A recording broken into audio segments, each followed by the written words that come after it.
sebuah perang yang mengatasnamakan agama. Tapi di balik itu tersembunyi permainan kekuasaan, harta dan pengkhianatan. Inilah perang salib. Konflik yang lebih dari sekedar perebutan kota suci. Yerusalem, sebuah kota yang menjadi pusat perhatian tiga agama besar dunia. Kota suci yang menjadi titik temu antara iman, sejarah, dan kekuasaan. Kota ini bukan hanya sekedar lokasi geografis, tapi juga pusat spiritual bagi tiga agama besar, Kristen, Islam, dan Yahudi. Pada tahun 1095, sebuah seruan datang dari Paus Urbanus II. Dalam konsili Clermont, ia mengajak umat Kristen untuk bersatu dan merebut kembali Yerusalem yang berada di bawah kekuasaan Muslim. Apa yang dimulai sebagai panggilan suci ini akan menjadi titik awal dari serangkaian pertempuran yang dikenal sebagai Perang Salib. Motivasi di balik perang ini bukan hanya bersifat religius, ada juga kepentingan politik dan ekonomi yang melibatkan para bangsawan Eropa yang melihat peluang untuk mendapatkan kekuasaan dan harta. Jadi, apa yang sebenarnya terjadi di balik perang ini?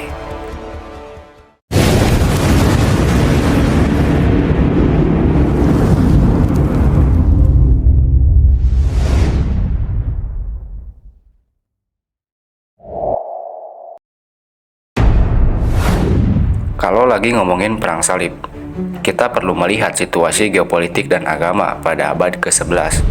Saat itu Eropa sedang dalam fase transisi. Kekristenan mulai berkembang dengan pesat setelah kekuasaan Romawi berakhir, dan banyak kerajaan baru muncul. Di sisi lain, umat Islam yang bersatu di bawah kekhalifahan Umayyah dan Fatimiyah sedang dalam masa kejayaan.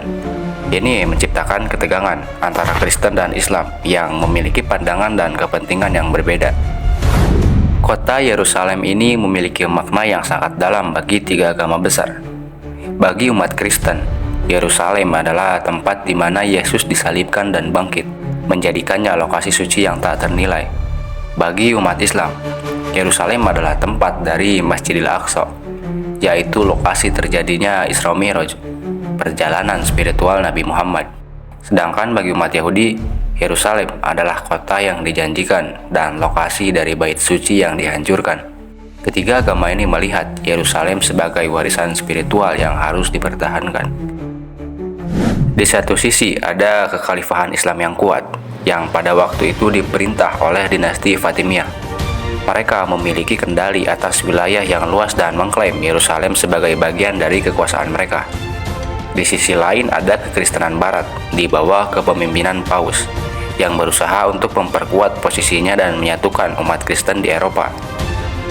Paus Urbanus II melihat perang salib sebagai kesempatan untuk menegakkan kekuasaan gereja dan mengalihkan perhatian umat Kristen dari masalah internal yang mereka hadapi. Setelah kita lihat situasi geopolitik dan pentingnya Yerusalem bagi tiga agama besar, terlihat ketegangan yang memanas antara Kristen dan Islam pada abad ke-11. Tapi bagaimana konflik perang salib benar-benar dimulai? Disinilah peran Paus Urbanus II menjadi kunci. Dengan pidato yang mengguncang Eropa, ia tidak hanya mengobarkan semangat keagamaan, tapi juga menawarkan janji yang tak bisa ditolak oleh umat Kristen. Pada tahun 1095, Paus Urbanus II menggelar sebuah pidato yang menjadi titik balik dalam sejarah. Di hadapan ribuan orang di konsili Clermont, Prancis, ia menyampaikan seruan yang menggugah hati umat Kristen di seluruh Eropa.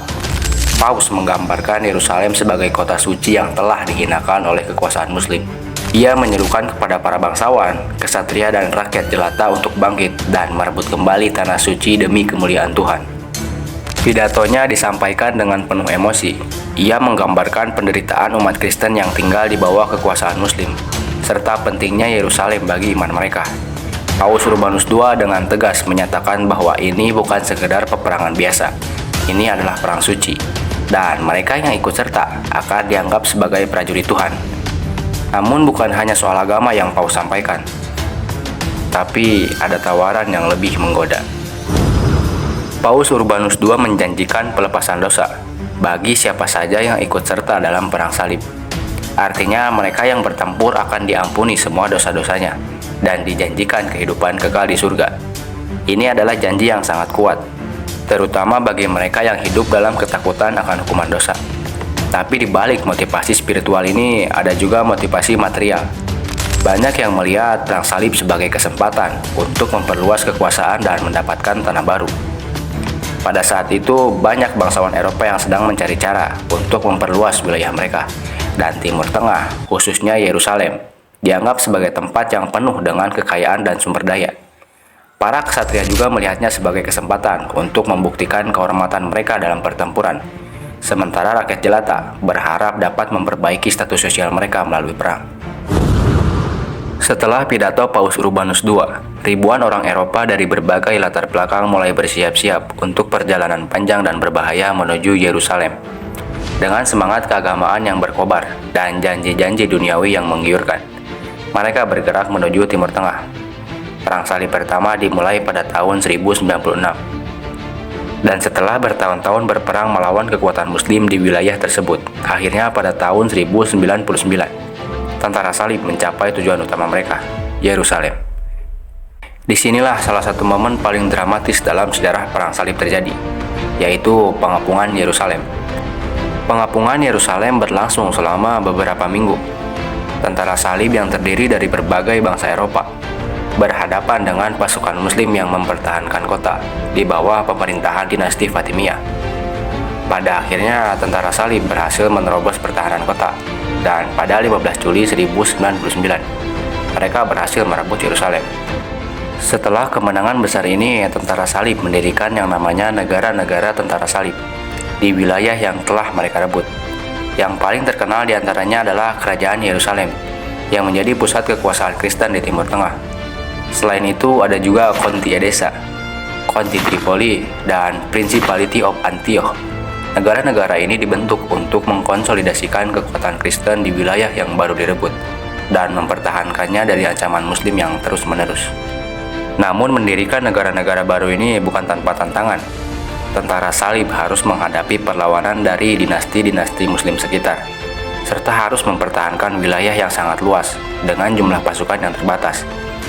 Selain itu, hubungan antara para bangsawan tentara salib sendiri seringkali penuh konflik, karena mereka berebut wilayah dan kekuasaan. Setelah tentara salib berhasil merebut Yerusalem pada Perang Salib pertama, kedamaian gak bertahan lama. Di antara serangkaian tokoh penting dalam sejarah Perang Salib, nama Salahuddin Al-Ayyubi berdiri paling menonjol. Salahuddin, seorang jenderal Muslim, dikenal tidak hanya karena keahliannya dalam pertempuran, tapi juga karena sikapnya yang penuh kebijaksanaan dan kemurahan hati.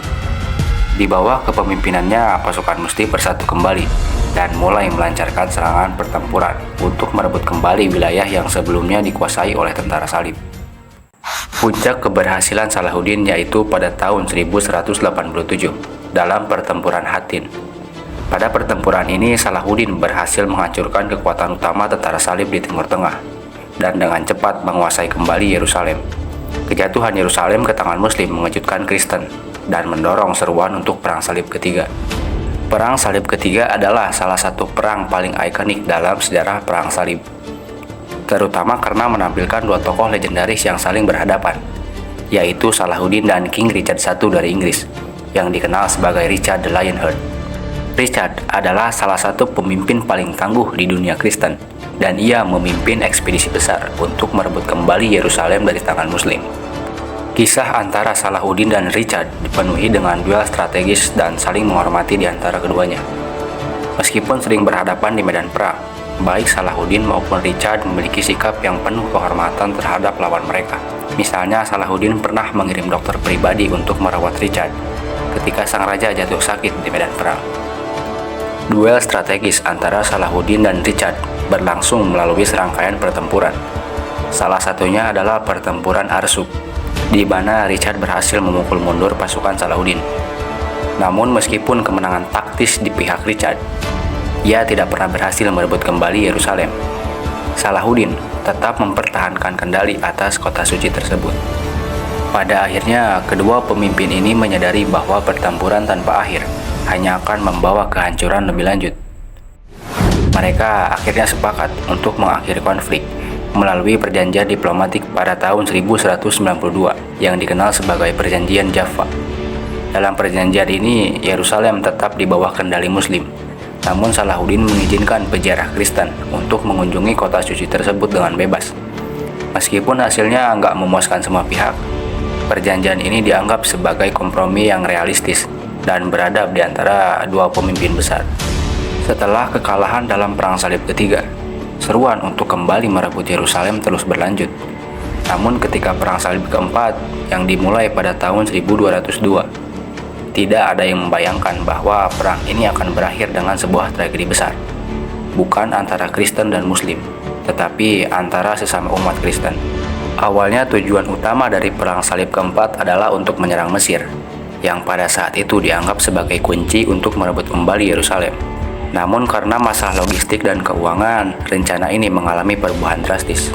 Para tentara salib yang kekurangan dana untuk melanjutkan ekspedisi mulai bekerja sama dengan Kekaisaran Venesia yang memiliki kepentingan ekonomi dan politik di kawasan Mediterania. Venesia menawarkan bantuan angkatan laut untuk mengangkut tentara salib, tapi dengan syarat mereka harus menyerang kota-kota yang menjadi musuh dagang Venesia.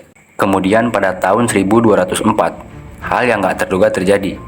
Alih-alih menuju Tanah Suci, tentara salib malah mengarahkan serangan mereka ke Konstantinopel, ibu kota Kekaisaran Bizantium. Bizantium ini adalah pusat kekristenan timur atau ortodoks yang memiliki keyakinan yang sama dengan kekristenan barat atau Katolik.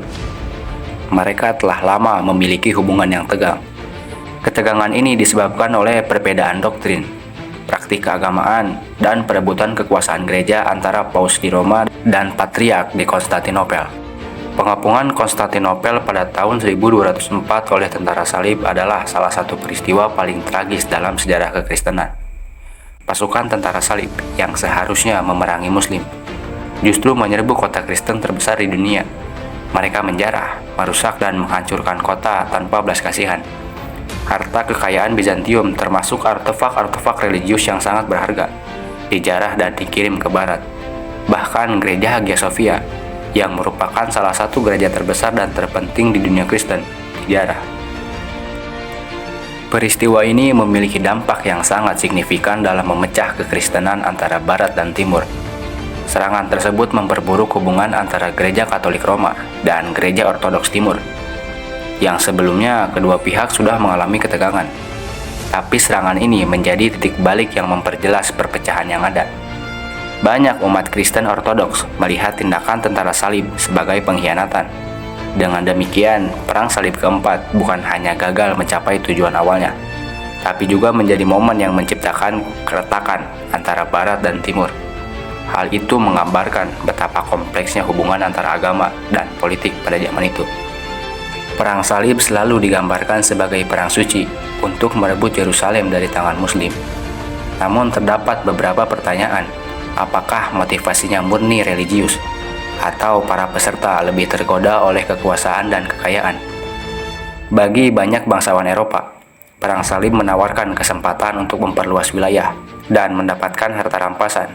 Sementara bagi Paus, perang ini membantu memusatkan kekuasaan gereja dan mengalihkan perhatian dari masalah internal Eropa. Di balik konflik Perang Salib, muncul berbagai teori konspirasi. Salah satu teori menyebutkan adanya aliansi rahasia antara penguasa Kristen dan Muslim yang menggunakan Perang Salib sebagai alat untuk mempertahankan keseimbangan kekuasaan di Timur Tengah. Teori lain berfokus pada Ordo Ksatria Templar yang diduga memiliki agenda tersembunyi, mencari kekayaan dan kekuasaan melalui perang ini. Beberapa bahkan berpendapat bahwa mereka menemukan harta rahasia di Tanah Suci yang mendasari kekayaan besar mereka. Setelah kita lihat sedikit banyaknya dari sejarah Perang Salib, mungkin konflik ini bukan sekedar perang untuk memperebutkan tanah Yerusalem. Tapi apakah benar motivasi utamanya adalah soal agama? Ataukah ada kepentingan politik dan ekonomi? Lalu, bagaimana hubungan antara dunia barat dan Muslim berubah setelah perang ini? Dan yang lebih penting, apakah ketegangan yang lahir dari Perang Salib masih berpengaruh pada konflik global saat ini? Apakah kita benar-benar belajar dari sejarah, atau justru mengulang kesalahan yang sama? Dan mungkinkah Perang Salib hanyalah permulaan dari konflik yang lebih besar yang masih kita hadapi hingga saat ini? Menurut kalian, gimana?